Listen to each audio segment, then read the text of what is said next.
Si Manase at si Efraim. Ika-48 kabanata. Hindi nagtagal, may nagbalita kay Jose na may sakit ang kanyang ama.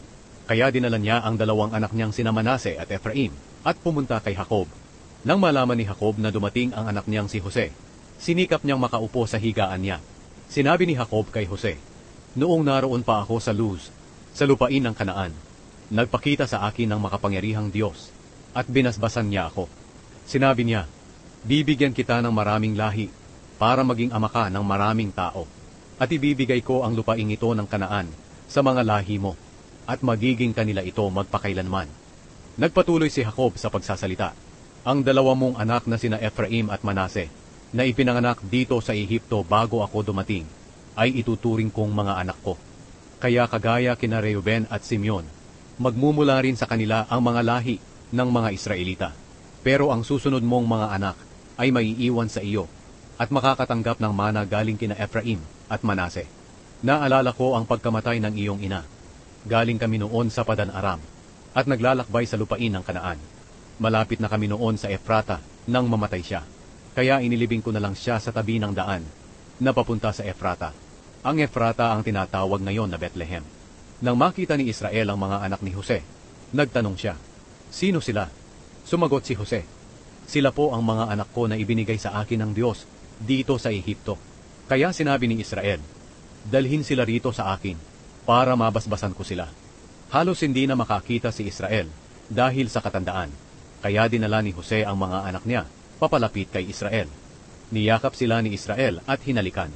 Sinabi ni Israel kay Jose, "Hindi na talaga ako umaasa na makikita pa kita. Pero ngayon, ipinahintulot ng Diyos na hindi lang ikaw ang makita ko, kundi pati ang mga anak mo." Kinuha agad ni Jose ang mga anak niya sa kandungan ni Israel at yumukod siya bilang paggalang sa kanyang ama. Pagkatapos, inilapit niyang muli ang mga anak niya sa lolo ng mga ito para mabasbasan sila. Si Efraim ay nasa kanan ni Jose na nasa kaliwa ni Israel, at si Manase ay nasa kaliwa ni Jose na nasa kanan ni Israel.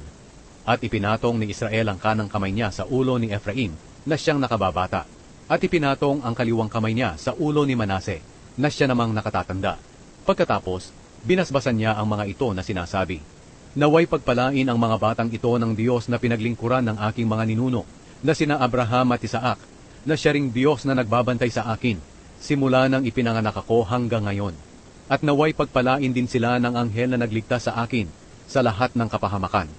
Naway maalala ako at ang aking mga ninunong sina Abraham at Isaac sa pamamagitan nila, at naway dumami pa sila sa mundo." Nang makita ni Jose na ipinatong ng kanyang ama ang kanang kamay nito sa ulo ni Efraim, hindi niya ito ikinatuwa. Hinawakan niya ang kamay ng kanyang ama para ilipat kay Manase, at sinabi, "Ama, hindi po iyan. Ito po ang panganay. Ipatong po ninyo ang kanang kamay ninyo sa ulo niya." Pero sumagot ang kanyang ama, "Oo, alam ko, anak. Ang mga lahi ni Manase ay magiging kilala ring mga bansa, pero mas magiging kilala ang mga lahi ng nakababata niyang kapatid, at magiging mas marami ang lahi nito." Kaya ginawa niya si Efraim na nakakahigit kaysa kay Manase.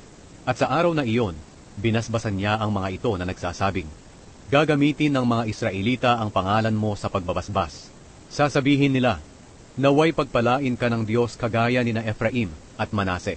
Kaya sinabi ni Israel kay Jose, "Malapit na akong mamatay, pero huwag kayong mag-aalala, dahil sasamahan kayo ng Diyos, at pababalikin kayo sa lupain ng iyong ninuno. At ikaw, Jose, ang magmamana ng Shechem, at hindi ang mga kapatid mo.